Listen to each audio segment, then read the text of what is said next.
Welcome to the Banker Lamp. Please enjoy the video. You start by validating prerequisites and taking the first actionable steps.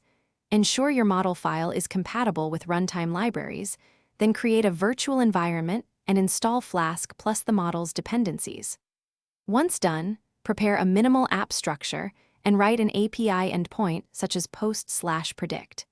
Make sure to load the model once at startup rather than per request to save memory and latency. This initial configuration prevents common errors and sets a predictable foundation for scaling and testing. You now implement the detailed middle steps. Code your Flask app to load the model at global scope, include clear preprocessing and post-processing functions, and validate input schema to avoid runtime crashes. Once the app is ready, configure production serving with Unicorn, choose worker count, timeout, and worker class based on CPU or async needs. Make sure to add optional batching and non-blocking I/O for throughput improvements, and integrate logging so you can trace slow requests and memory usage during load testing. You finish by containerizing and deploying.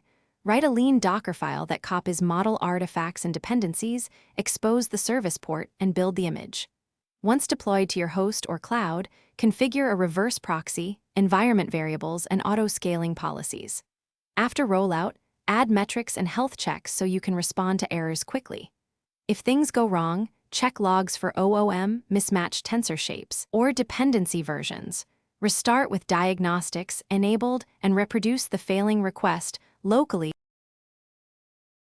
Thanks for watching. If this was helpful, leave a like and consider subscribing. See you next time.